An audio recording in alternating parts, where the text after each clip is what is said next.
তো বন্ধুরা আজকে যে আমি গন্ধরাজ বিরিয়ানি বানাবো তার জন্য এই যে আমি 750 মতো চিকেন ধুয়ে ভালো করে পরিষ্কার করে নিয়েছি। এর মধ্যে এই 100 গ্রাম মতো দই আমি ভালো করে ফেটিয়ে নিয়েছি, সেটা এখন আমি এই চিকেনের মধ্যে পুরোটাই দিয়ে দিলাম। এবার এর মধ্যে পরিমাণ মতো লবণ আর দিব, যেহেতু আমি আজকে গন্ধরাজ বিরিয়ানি বানাচ্ছি তো সেই জন্য একটা গন্ধরাজ লেবুকে নিয়ে সামান্য পরিমাণ একটু গ্রেট করে উপরে খোসাটা একটু দিয়ে দিবেন, তাতে ফ্লেভারটা খুব সুন্দর হয়।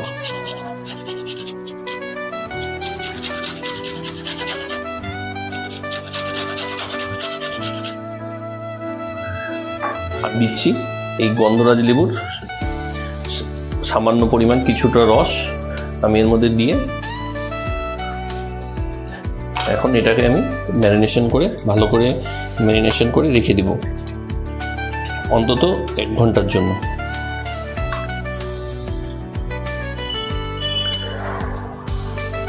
তো বন্ধুরা দেখুন, আমি এই বাসমতি চাল 1 কিলো নিয়েছি।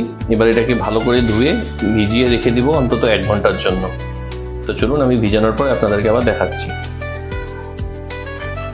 তো বন্ধুরা দেখুন, এই যে আমি চালটাকে ভালো করে ধুয়ে কিছুটা পরিমাণ জল দিয়ে আমি রেখে দিচ্ছি এটাকে 1 ঘন্টার জন্য। এখন এই যে বন্ধুরা আমি একটা হাঁড়ির মধ্যে সামান্য পরিমাণ সাদা তেল দিয়ে নিয়েছি। পেঁয়াজগুলোকে এখন এর মধ্যে দিয়ে দিব বেরেস্তা করার জন্য।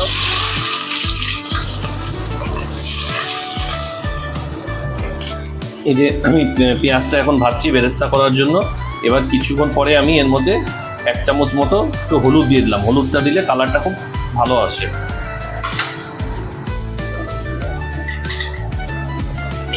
এই যে বন্ধুরা দেখুন কি সুন্দর কালার এসছে। এই পজিশনে আপনারা এটাকে তেল ঝেড়ে নামিয়ে নেবেন। আমি এটাকে একটা প্লেটের মধ্যে তুলে নিচ্ছি।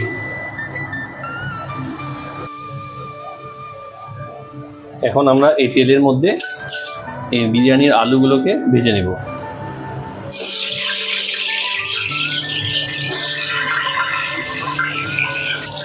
কালারের জন্য এর মধ্যে দেব সামান্য পরিমাণ হলুদ আর লবণ।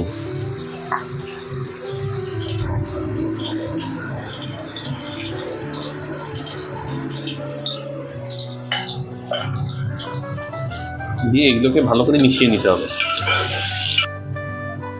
দেখুন আমার আলুগুলো সব ভাজা হয়ে গেছে। আমি এবার এগুলোকে একটা থালার মধ্যে তুলে নিচ্ছি। এবার এই যে তেলটা আছে এর মধ্যে আমি কিছুটা পেঁয়াজ রেখে দিয়েছিলাম, কাঁচা পেঁয়াজ, এটা পুরোটা দিয়ে দিলাম।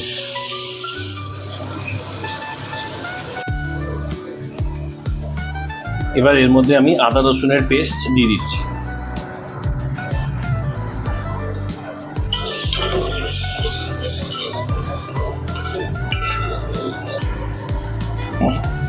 এবার এর মধ্যে দিব আমি সামান্য হলুদ, জিরের গুঁড়ো,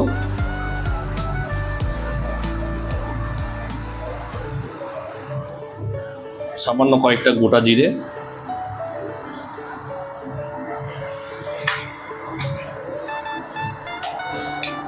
যেহেতু আমি এখানে কাঁচা লঙ্কা ব্যবহার করিনি তাই এখানে দেব আমি লাল লঙ্কার গুঁড়ো, সামান্য পরিমাণ ধনের গুঁড়ো। এবার পুরো সবটিকে ভালো করে একসাথে মিক্স করে নিতে হবে।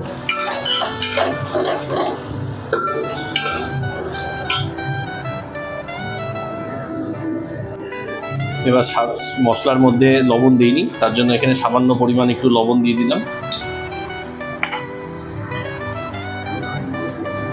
আর দিব এই যে সানরাইজের বিরিয়ানি মশলা। দেখুন আমার মশলা দিয়ে তেল ছেড়ে দিয়েছে, মশলার গন্ধটাও খুব সুন্দর বেরোচ্ছে। এবার এর মধ্যে যে ম্যারিনেট করা চিকেনটা আমরা ম্যারিনেট করে রেখেছিলাম সেটা দিয়ে দিচ্ছি।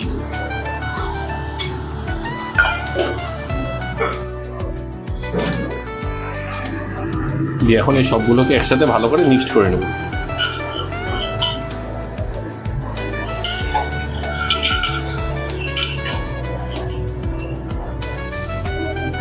এবার এর মধ্যে যে আমরা ভেজে রেখেছিলাম আলুগুলো, সেই আলুগুলো এর মধ্যে দিয়ে দিচ্ছি।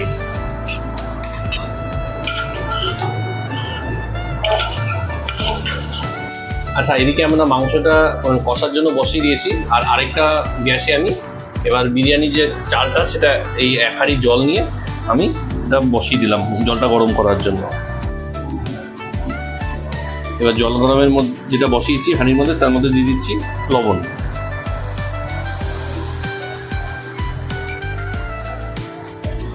সামান্য তেজপাতা, সামান্য শাহজিরা। আচ্ছা, এর মধ্যে আমি এবার দিয়ে দিচ্ছি এই যে সমস্ত বিরিয়ানির মশলাগুলো, স্টার ফুল, তারপরে গোলমরিচ, এই যে এলাচ, এগুলো সব জল গরমের মধ্যে ভাতের জলের মধ্যে দিয়ে দিলাম। আর এই যে জায়ফলটা আছে সেটা আমি একটু ভেঙে এভাবে করে নিয়ে দিয়ে দিলাম। আচ্ছা, যেহেতু আমি এটা আজকে গন্ধরাজ বিরিয়ানি বানাচ্ছি, তাই এর মধ্যেও জলের মধ্যেও আমি এই যে গন্ধরাজ লেবুকে একটু চিপে এর রসটা নিয়ে নিলাম। মাংসটা আমার অনেকটাই হয়ে এসছে, এর মধ্যে এবার আমি কিছু ধনেপাতার কুচি এভাবে করে রেখেছি সেটা দিয়ে দিচ্ছি। এবার ভালো করে সবগুলোকে একসাথে মিশিয়ে নিতে হবে। তো বন্ধুরা দেখুন, আমার চিকেন অলমোস্ট হয়ে গেছে, 80% কুক হয়ে গেছে।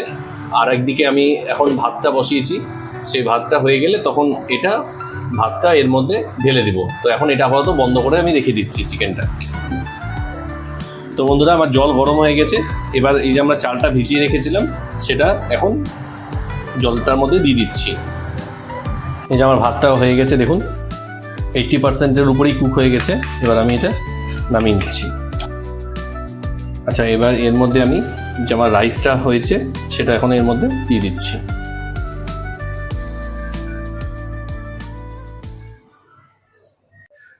আচ্ছা, এবার আমি দেখুন ভাতের লেয়ার করে নিয়েছি। এবার এর মধ্যে দিয়ে দিচ্ছি কেওড়া জল সামান্য পরিমাণ, গোলাপ জল,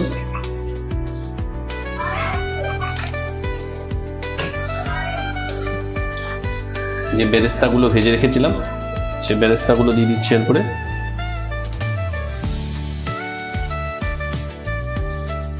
এবার দিয়ে দিচ্ছি সামান্য পরিমাণ মিঠা আতর,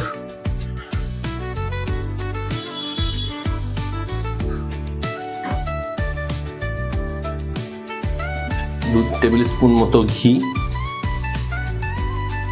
সামান্য পরিমাণ যে বিরিয়ানি মশলা উপর দিয়ে এভাবে একটু ছিটিয়ে দিলাম, সামান্য পরিমাণে যে গোলমরিচের গুঁড়ো। আর যেহেতু এটা আমি আজকে গন্ধরাজ বিরিয়ানি বানাচ্ছি, তাই গন্ধরাজ লেবুগুলোকে এভাবে স্লাইস করে দুটো দিয়ে এবার আমি এটাকে দমে বসিয়ে দেব। এবার আমি গ্যাসটা জ্বালিয়ে একটা তাওয়া বসালাম। এবার তাওয়াটার উপরে আমি বিরিয়ানির হাঁড়িটা দম করার জন্য বসিয়ে দিলাম। এবার এটাকে ফুল স্টিমে 5 থেকে 7 মিনিট আমি দম দিব।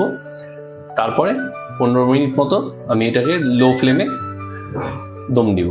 তারপরে আপনাদেরকে আমি আবার দেখাচ্ছি। বললাম 20 মিনিটের মতো আমার এটা দম দেওয়া হয়ে গেছে। এবার গ্যাসের ফ্লেমটাকে অফ করে আমি রেখে দেবো কিছুক্ষণের জন্য। তারপরে আমি আবার পরিবেশন করে আপনাদেরকে দেখাচ্ছি যে বিরিয়ানিটা কেমন হয়েছে।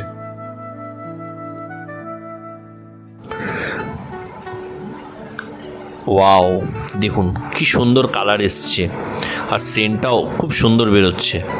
চলুন আমি এটাকে একটা প্লেটের মধ্যে পরিবেশন করে আপনাদেরকে দেখাচ্ছি। দেখুন আমি এটা প্লেটে পরিবেশন করলাম, দেখুন কত সুন্দর কালার। তো আপনারাও এইভাবে বাড়িতে ট্রাই করবেন, দেখবেন খুব সুন্দর হবে। তো ভিডিওটা আমি এখানেই সমাপ্তি করছি। ভিডিওটা ভালো লাগলে অবশ্যই লাইক করবেন এবং চ্যানেলটিকে সাবস্ক্রাইব করবেন। তো ভালো থাকবেন, সুস্থ থাকবেন। Tata, bye bye.